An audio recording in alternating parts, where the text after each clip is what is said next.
Hi friends, welcome to my channel Suji blogs. Friends, అందరికీ కూడా ముందుగా దసరా శరన్నవరాత్రి శుభాకాంక్షలు అండి. ఈరోజు మొదటి రోజు అండి. ఈరోజు ఇక్కడ రేవలింగేశ్వర స్వామి టెంపుల్ అని ఉంటుంది, శివాలయం. మీకు సోమవారం అదే మహాశివరాత్రికి అలా మీకు ఆ గుడి పెడుతూ ఉంటాను. అక్కడ ఈరోజైతే అమ్మవారిని పార్వతీదేవిగా అలంకరించారండి. అసలు ఎంత చక్కగా అలంకరించారంటే ఫ్రెండ్స్, చాలా బాగా అలంకరించారండి. అది కూడా నాకు తర్వాత ఇవాళ తెలిసింది ఏంటంటే, పంతులు గారు వాళ్ళ ఆవిడ గారు ఈ అలంకారం అంతా చేస్తారంటండి. అమ్మవారు ఎంత ముద్దుగా ఉందో ఫ్రెండ్స్, నిజంగా చూస్తుంటే అసలు ఎంత అందంగా ఉందా అని, అసలు ఎంత దిష్టి తగిలేస్తుందో తల్లికి అన్నంత అంత చక్కగా తయారు చేశారండి. ఇక్కడ పార్వతీదేవి అలంకారం పెట్టారేంటండి అని నేను అడిగాను. అంటే ఈరోజు ఫస్ట్ రోజు ఎక్కడ చూసినా బాలత్రిపుర సుందరీదేవిగా పెట్టారండి. అయితే ఆ శివయ్యది గుడి కాబట్టి శివుడిది, ఆయన భార్యనే ఫస్ట్ ముందుగా పార్వతీదేవి అలంకారం పెట్టారని చెప్పారు అక్కడ పంతులు గారు. అయితే గుళ్ళో పూజలు అయితే చాలా బాగా చేస్తారండి. పూజలు చేస్తారు, అలాగే మనకి ఏవైనా కొంచెం ప్రాబ్లమ్స్ ఉన్నా అలా ఏమన్నా చాలా చక్కటి సొల్యూషన్ చెప్తారు ఫ్రెండ్స్. ఇక్కడ పంతులు గారు వాళ్ళ అబ్బాయి కూడా, వాళ్ళ బాబు కూడా చాలా చక్కగా పూజ అయితే చాలా బ్రహ్మాండంగా చేస్తారండి. ప్రొద్దుటైతే నేనును సాయి వచ్చి ముందుగా ప్రొద్దున దర్శనం చేసుకున్నాము. అక్కడ నుంచి కనదుర్గం గుడికి వెళ్ళాం ఫ్రెండ్స్. అక్కడైతే ఈరోజు బాలత్రిపుర సుందరీదేవిగా కనకదుర్గం తల్లిని అలంకరించారు, అక్కడ కూడా చూసాము. అక్కడ నుంచి చూసి వచ్చిన తర్వాత ఇక్కడ ఏంటంటే ఫ్రెండ్స్, సాయంత్రము ఇది భూలోకం తల్లి గుడి అండి, బావసిట్టివారిపేట. ఇక్కడ కూడా డైలీ ఒక్కొక్క అలంకారం పెడుతూ ఉంటారు. నేను వీలైనంత వరకు ఈ దసరా రోజుల్లో ఏ అలంకారం చూసినా సరే మీకైతే వీడియో పెడతానండి. వీడియో తప్పకుండా ఎక్కడా కూడా స్క్రిప్ట్ చేయకుండా చక్కగా వీడియో చూడండి ఫ్రెండ్స్. అక్కడ నుంచి ఈరోజు సోమవారం కదండి, శివయ్యకి చక్కటి అంటే వాటర్తో అభిషేకం చేసుకుందామని పాప నేను వెళ్ళి అక్కడ కూడా అభిషేకం అది చేసుకొని అన్ని గుళ్ళు చక్కగా లాస్ట్లో ఇదండి భూలోకం గుడి నైట్ వెళ్ళాం ఫ్రెండ్స్. 9 అలా అయిపోయింది. సాయంత్రం ఇక్కడ కుంకుమ పూజలు చేయించారండి, చాలా బాగా చేయించారండి కుంకుమ పూజ పంతులు గారు. 6:30 ఆ టైంకి స్టార్ట్ అయింది ఫ్రెండ్స్. చాలా చక్కగా మనకు అన్నీ కూడా వాళ్ళే అన్నీ సమకూర్చారండి. ఒక ఆకు, పసుపు, కుంకుమ, గంధం, కర్పూరం, అగరత్తులు, అరటిపళ్ళు అన్నీ కూడా గుళ్ళో చక్కగా మనం వెళ్ళేటప్పటికి అవన్నీ రెడీగా చేసి ఉంచారు.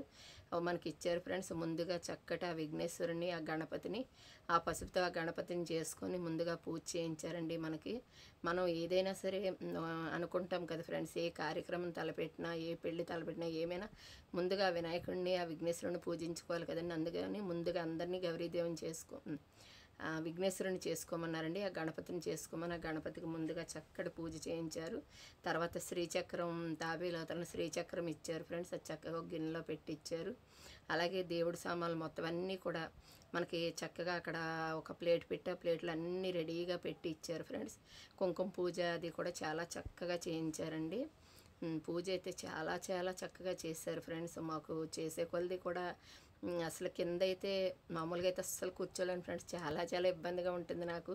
అయితే ఈ పూజ జరుగుతున్నంతసేపు కూడా కొంచెం ఇబ్బంది పడుతూనే ఉన్నాను. కానీ ఆ దేవుడు మహత్యమో మనకేంటో తెలియదు కానండి, అలా చక్కగా గుళ్ళో ఉన్నంతసేపు కూడా నిజంగా ఎక్కడా లేని ప్రశాంతత మనకు కలగాలంటే నిజంగా గుళ్ళోనే కలుగుతుంది ఫ్రెండ్స్. అదైతే చాలా చాలా నిజమండి ఈ విషయం. మనకి కొంచెం బాధగా ఉన్నా ఏదున్నా మనం ఆ గుళ్ళోకి వెళ్ళి ఆ స్వామివారికి చెప్పుకుంటే చాలా సంతోషంగా, చాలా మనకు మనసుకి ఊరటగా అలా ఉంటుందండి.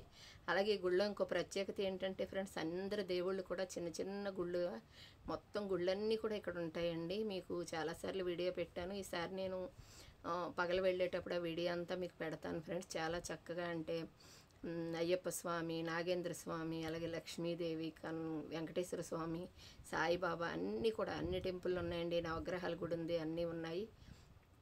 ఇక్కడ మెయింటైన్ కూడా చాలా బాగా చేస్తారండి కమిటీ వాళ్ళు. చాలా చక్కగా పూజలు అవి అయ్యే వరకు కూడా చాలా జాగ్రత్తగా, శ్రద్ధగా, చక్కగా చూసుకుంటారు ఫ్రెండ్స్.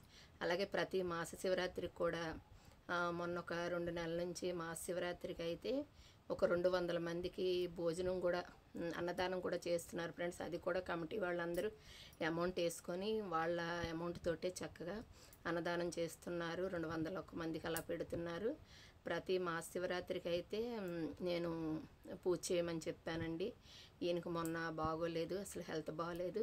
ఆయన కూడా ఇప్పుడు ఇంట్లో ఉన్నారు, కానీ ఇక్కడ పూజ చేసుకుని త్వరగా వెళ్ళాలి అని చెప్పి నేను చూస్తున్నాను. ఎందుకంటే ఆయన ఒక్కరే ఉన్నారు, ఆయనకి చాలా హెల్త్ ప్రాబ్లం వచ్చింది ఫ్రెండ్స్. ఈరోజైతే కొంచెం పూజ చేసుకునేటప్పుడు నాకు కొంచెం కళ్ళల్లో అయితే వాటర్ చాలా ఇదిగా వచ్చేసిందండి. ఎందుకంటే అసలు ఇలా మళ్ళీ దసరా చేసుకుంటానా, వినాయక చవితి చేసుకుంటా, ఎన్నో రకరకాల ఆలోచనలు, రకరకాల బాధలతోటి చాలా బాధపడ్డాను ఫ్రెండ్స్. ఈ 2 నెలల నుంచి చాలా బాధపడుతున్నాము మేము పిల్లలు. అయితే ఏదైనా సరే దేవుడిది ఏదో అంటారు కదా ఫ్రెండ్స్, శివుడి ఆజ్ఞలేందే చీమైనా కుట్టదు అన్నట్టు, మన ఒంటి మీద ఉన్న బాధ ఎలా తప్పించాలో ఎలా రప్పించాలో అన్న భగవంతుడిదే కదండి ఏదైనాను.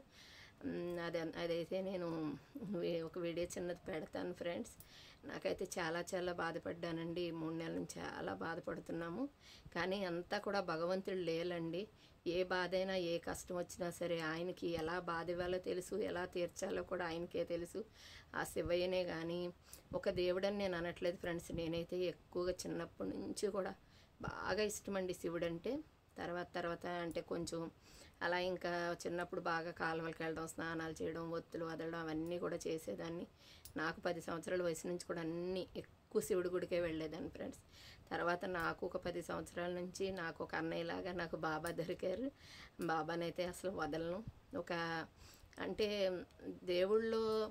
దేవుడు అంటే ఎక్కువ కనిపించడు అంటారు ఫ్రెండ్స్. నాకు ఒక దేవుళ్ళు ఒక మనిషి రూపంలో ఒక దేవుడు వచ్చాడా అన్నట్టుగానే నాకు నా పక్క నుండి అంత చక్కగా నాకు ధైర్యం చెప్తున్నంత ఇదిగా నాకు ఆ బాబా అనిపిస్తూ ఉంటారండి. నాకు ఒక తోబుట్టువుల ఒక అన్నయ్యలాగా నాకు ఆయన కనిపిస్తారు. నాకు నా సొంత అన్నయ్యలాగో అంతకంటే ఎక్కువగా బాబాని నేను కోరుకుంటూ ఉంటాను ప్రతి విషయంలో. అలాగే నేనైతే అసలు ఈ కుంకుమ పూజలు చేయించుకోవాలి అని కూడా నేను నిజంగా చెప్తున్నాను ఫ్రెండ్స్, అనుకోలేదు. ఎందుకంటే నిన్నటి వరకు కూడా నాకు చాలా హెల్త్ బాగాలేదండి. అసలు రాత్రి కూడా నేను డాక్టర్ గారిని పిలిచి ఇంజెక్షన్స్ అవి చేయించుకున్నాను. కానీ ఉదయం నుంచి నాకు అసలు ప్రొద్దుటే మెలకువ వచ్చేసింది. ఏంటిది, ఏదో ఒకటి చేసుకోవాలి, గుళ్ళోకైనా వెళ్ళాలి అని మనసు లాగేస్తుందండి అమ్మవారి వైపు. ఇంకా సరే అని చెప్పి వెళ్ళి ఇంకా దండం పెట్టుకుందామని వెళ్ళానండి. వెళ్ళి ఇంకా పంతులు గారిని అడిగాను, ఈ 11 రోజులు పూజ రాసేయండి పంతులు గారు. నేను ఎలాగోలా నైట్ టైమే కాబట్టి అది కూడా ఇక్కడ చాలా మంచిగా టైం బాగుందండి. ఎందుకంటే ప్రొద్దుట చక్కగా అందరూ దసరా పూజలు అవి చేసుకోవడం వల్ల కొంచెం ఆ పూజ ఎప్పుడు చేసుకోవాలా, ఎప్పుడు గుడికి రావాలా అన్నంత కంగారుగా ఉండేది ఫ్రెండ్స్ ఇది వరకు. కానీ వీళ్ళు పెట్టిన టైమే చాలా బాగుందండి. చక్కగా 6:30కి డైలీ సాయంత్రం పూట పెట్టారు.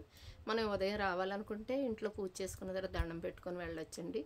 లేదంటే ఇంకా చక్కగా సాయంత్రం ఈ కుంకుమ పూజకి రావచ్చు.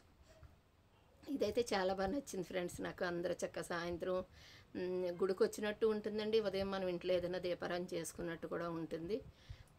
ఇంకా ఇంట్లో కూడా ఇక దీపారాధన అది చేసుకోవాలని అనుకుంటున్నాను ఫ్రెండ్స్. కొంచెం ఇంక నీరసం తగ్గితే అది కూడా శుభ్రంగా చేసుకోవాలనే ఉంది ఆ తల్లికి. ఏదైనా తల్లి అనుగ్రహం లేదే మనం ఏది చేయలేమండి. ఇదిగోండి పంతులు గారు అయితే కుంకుమ పూజ చక్కగా శ్రీచక్రం మీద కుంకుమ పూజ చేయించారు. కుంకుమ పూజ అంతా కూడా చాలా చక్కగా చేయించారు ఫ్రెండ్స్, మంత్రాలు చదువుతూ.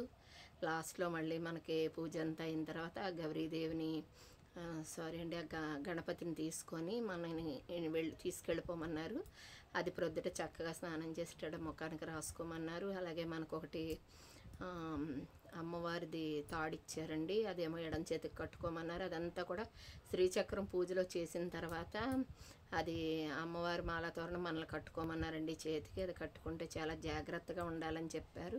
ఒక్క విషయం నేను అంటే తెలియదు అని మీకు నేను చెప్పట్లేదు ఫ్రెండ్స్. ఈ 10 రోజులైతే మనం ఎంత నిష్టగా పూజ చేసుకుంటామో అది మనకు అంతే చక్కగా అంటే మనకు చాలా చక్కటి ఫలితం ఇస్తుందండి. నేను మా ఇంటి దగ్గర అత్తయ్య వాళ్ళ ఇంట్లో చిన్న గదిలో ఉన్నా సరే చాలా చక్కగా కుంకుమ పూజ అది ఇది చేసుకునేదాన్ని, కింద పడుకునేదాన్ని, ఒక పూట భోంచేసేదాన్ని, అన్నీ పాటించేదాన్ని ఫ్రెండ్స్.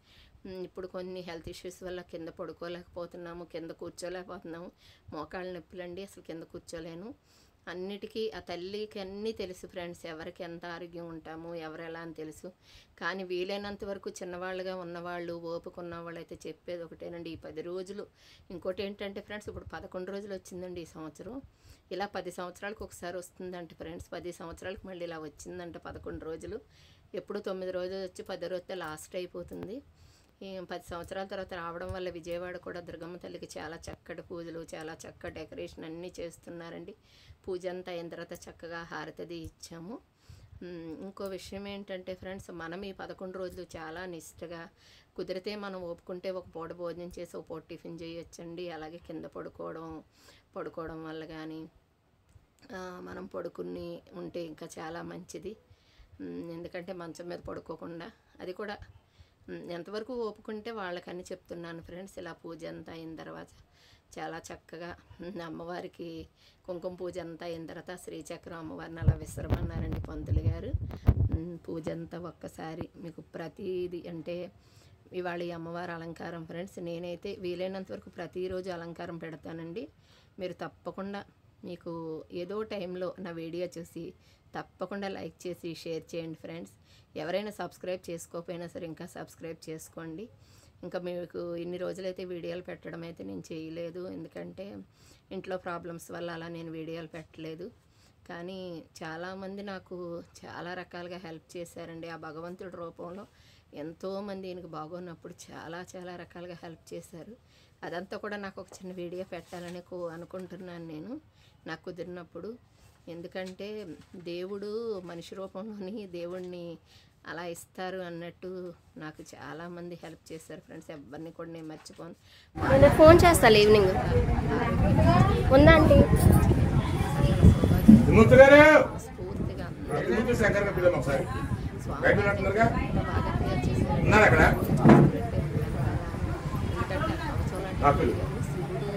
ప్రత్యక్షమైనట్టుంది.